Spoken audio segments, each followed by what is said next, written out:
Hello and welcome, my monster taming leads.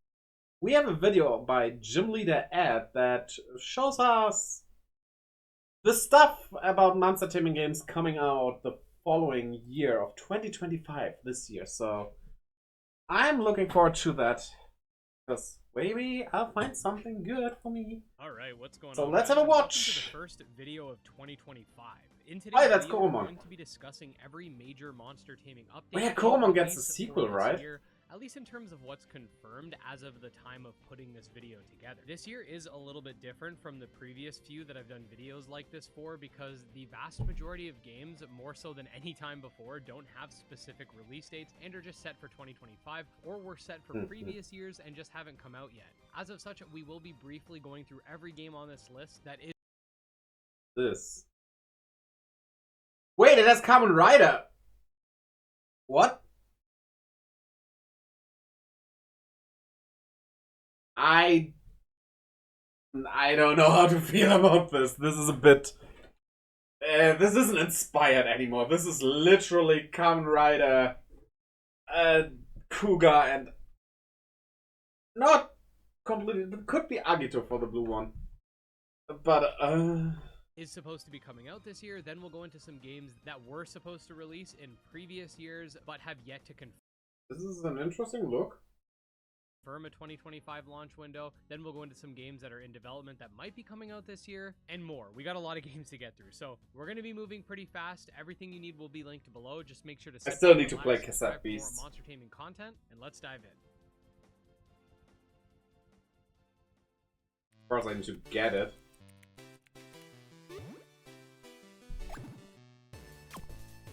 He deserves the like. Check his channel out as well. Okay, so for starters, we do have the mobile port of Cassette Beast, a semi-open world pixel art monster taming RPG. Yeah, no, I'm going for Switch. That is confirmed for early 2025. The game's already out on Switch, Game Pass, and PC, but if you're a mobile player, definitely stay tuned for that release, as I'm sure a lot of you are excited for it. Set for the first quarter of this year, we have the title Bugaboo Pocket, which essentially is Actually, it's like a Tamagotchi thing. Depending on the price and stuff. a bug raising simulator where you can, well, raise bugs, play mini games What? with them, and all that fun stuff. We also should be getting some major that reaction. That triggered something. Cyrillum out. I don't like how the sprites look good, but like the UI is no. No. update for Cyrillum Ultimate early this year, which is version 2.0 with 3.0 launching later. The game, if you don't know, is a 6-on-6 dungeon crawler with some of the most complexity of any game in the genre to date. Pimon, a virtual pet raising game for your desktop, is actually set to release on Steam on January 10th. On April 4th, we will be getting the release of Mirrored Soul, a Shin Megami Tensei Soul Hackers-esque pixel art title that, as you might guess, is inspired by I don't know. I'm not sure if I like this look for a game like that specifically. The original Soul Hackers game that came out way back in the 90s. By the looks of it, the game's going to have a lot of fun dialogue and be... The thing is, the sprites look like they don't belong, like the character sprites, like they don't belong with the other sprites of the surroundings. It's... something is off. Interesting with regards to the creature design, so definitely worth checking out as well. Also in April, we will have the release of Oni Hunters, an open world monster taming RPG with a plethora of dungeons to explore and conquer. That's zoomed in like, oh, those graphics are straight out stolen from Zelda. Sorry, in that case, I will just stay away from that. You do not steal graphics. You just, no. Make things your own, honestly. It's the remake of the game Minimon, if you guys remember that one. It also has a demo if you're interested. Again, linked below. Sometime during the second quarter of this year, which encompasses April, May, and June, we're going to have the release of Chronomon, which is a monster. Is the game zoomed in that heavily, or is that just the editing here? Taming and farming sim that you can actually play both on PC and smartwatch. You barely see anything. Available if that interests you. Wait, it's for PC and smartwatch? Surely not what I'm... I don't know. Set in spring, we should also expect the release This of I pre-ordered already. Guardians of Azuma, which is the next installment in the Rune Factory series, though it's not Rune Factory 6. I believe it's more of a spin-off that's more combat focused, and was originally the Rune Factory Project Dragon game that was revealed last year.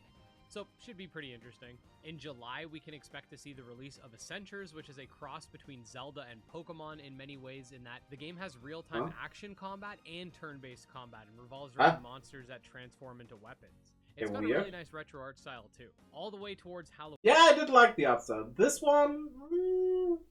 could be okay. Halloween time, we can expect to see the release of Pipkin, a really... It's a bit much Undertale with that character. A bit too much... A bit too obvious what your inspiration is there. Solid-looking monster taming game that made its debut at last year's Monster Taming Direct. It is a Halloween-themed monster tamer, which we haven't seen in a while, so definitely excited. Yowling Mythical Journey, a semi-open world auto-battling RPG where you can capture and utilize spirits. That is set for a full release this year, with it currently being in early access. Nanomon Virtual Pet, which as it sounds is a desktop pet simulator, is also slated for release sometime this year on Steam. In this game, you can play various mini-games, take care of your creatures, and more. A game I'm really excited. There is poop. Yeah, Koromon. I still haven't finished the first one. I wanna continue it, but I have other stuff currently. Koromon works like a side game that, yeah, I play. And once I finished all my grinding, because I am grinding way too much for Dragon Quest III, then I will return to it. But yeah, I'm excited about this. For that I'm sure a lot of you guys know about is Koromon Rogue Planet, which is a spin-off title for the Koromon franchise, which takes it in a still turn-based but roguelike direction. We don't have an exact date for... Oh. Yeah, that disappoints me a tiny bit, but I'm still gonna have a look at it. Launch, but again, 2025. Bagdex is another game slated for 2025 that is Bagdex, I am very much looking forward to. I played the demo. You can find that on my YouTube. Not because right before watching this video, we found out that apparently you cannot record or stream the... Like, you can stream it, but in the recording of the stream, like the automatic recording of YouTube, as well as the recording OBS did, the screen was just black. I haven't checked how it looks on Twitch. Maybe I need to do that as... But yeah, but it was fun. Pokemon-like in nature, featuring over 160 creatures to capture and utilize in battle, 20 elemental types, turn-based combat, base building, and more. If you're looking for a game that's going to make you hungry, Glad Eat Ors, which is a pun on gladiators, is an upcoming title where you basically fight food-based monsters against each other. It's slated for sometime this year and features online play as well. Okay, next we have some games that should be releasing in 2025, but there is no 100% confirmation they are, however, very likely to be releasing. As many of you know, Palworld released last year in early access, and as far as I know, the full access is planned for 2025. However, I couldn't find anything concrete confirming that to be... My opinion on Palworld is that this game needs to be off the planet. Yeah. I'm not gonna go into a deep discussion about it, but yeah. No.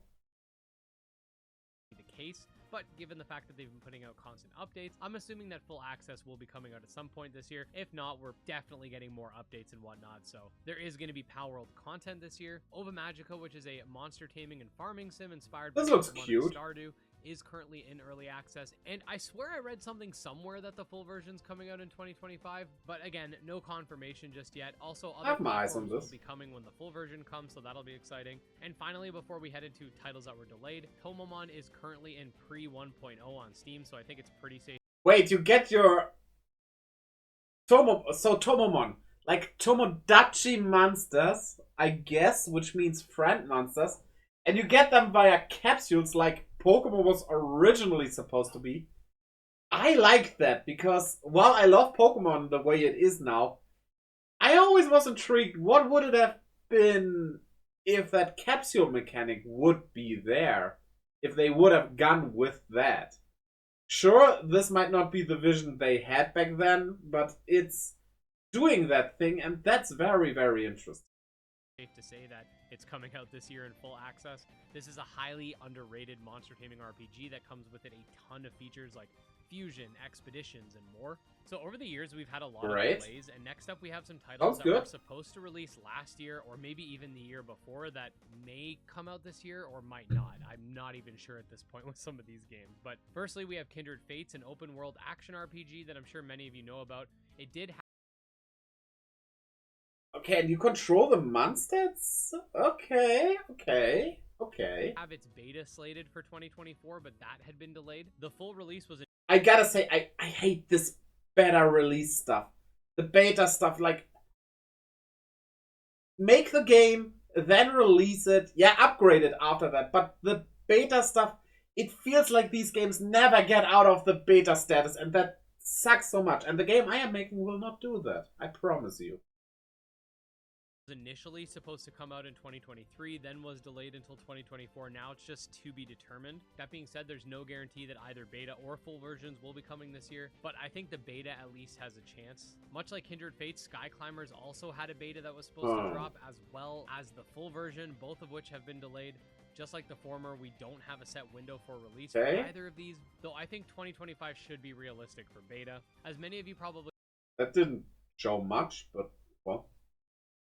Yeah, if it's for mobile only, then I'm just out. Know by now, and it's become somewhat of a meme on the channel. Evo Creo 2 has been delayed pretty much every year since 2021, but basically it's going to be a sequel of the mobile game Evo Creo. However, given the track record here, I'm not entirely sure we're going to get this game this year, though when it does eventually come out, I feel like it's going to be pretty big for the genre. Mithrin, a social sim monster raising game with real-time combat that's inspired by Monster Rancher, was supposed to release in 2024. Ooh, I like that monster that was there just now. Has been delayed until further notice. I believe we were supposed to get a beta in like 2022 that hasn't come out yet, so I'm doubting this one's coming out this year. Similarly, Laxidays, which was going to be an open world monster taming action game with social sim elements that's kind of like inspired by Persona mixed with like Cyberpunk, was supposed to release. However, that was 2022. I do not like how the animations and stuff look. Everything is so dark. That's nah. Developers completely changed engines and restarted. Recently, they had a backers-only update that just showcased assets, no gameplay or anything, so hopefully we'll get some sort of gameplay this year. Eternal Exodus, a monster taming game directly inspired by the Shin Megami Tensei franchise, is another one that looks like a kind of badly made RPG Maker game that I believe was originally going to come out in 2023 but was delayed to 24 and is now just coming soon on Steam. Oh, you do the pixel art style, but then you do menus like this. This is a crime. Like, the menus are for not really a 3D game necessarily, but not for that. Come on, if you make pixel art style, make the menus fit that as well. It's not that hard. Don't have that clean text. Have pixelated text. Come on. Ugh. On Steam. Creature Keeper is an action-based monster taming game where you essentially can recruit monsters to fight alongside you whilst wielding a sword, bow, and other weapons. Kind of like Zelda mixed with Pokemon, which is quite cool. This one's been delayed from 2024, so we just gotta wait for some more information. Lumentale, a Pokemon-like RPG with turn-based combat that's being developed by the same team that brought us Pokemon Xenoverse, was also supposed to release at the end of the year. What is Pokemon Xenoverse? I mean, obviously not a, like, official game, but yeah. Okay, they do it too with the texts. Why? I'm asking that still. But at least the game looks really good. So, even with those texts.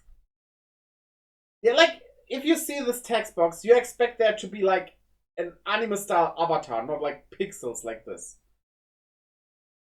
But it works a bit better because at least the environment is 3D-ish. With an alpha that was supposed to come out months prior, pretty much all their updates have been backers only for Kickstarter, and somewhat lackluster at that, if I'm being honest, but this is one game that I think has a massive amount of potential as far as major implications on the genre as a whole are concerned. Next, we have some titles that I'm just expecting news for this year, but not particularly expecting a release. These are basically games in development that are gonna be of major interest, and I expect to be ramping up their marketing soon. There's a chance that some of these might end up coming out in 2025, but no promises. First, we have Nanokin, an upcoming 2.5D open-world monster taming tactical collectathon where you can essentially create monsters by combining various parts. This is one that I'm really excited for, though we aren't sure when it's coming out. Mythcaller, the I'm not completely sure if I need to see more. Nightmare Shaman is also 2.5D, however This time one... it's a real-time platformer. No, this one doesn't like... this one doesn't catch me, really. Collectathon where you can fuse monsters together. This one puts out clips consistently, so we're at least going to have that to look forward to this year. I like how it sure looks, they'll have honestly. something cooked up for the next Monster Taming Direct. Disc Creatures World is another game that puts out very...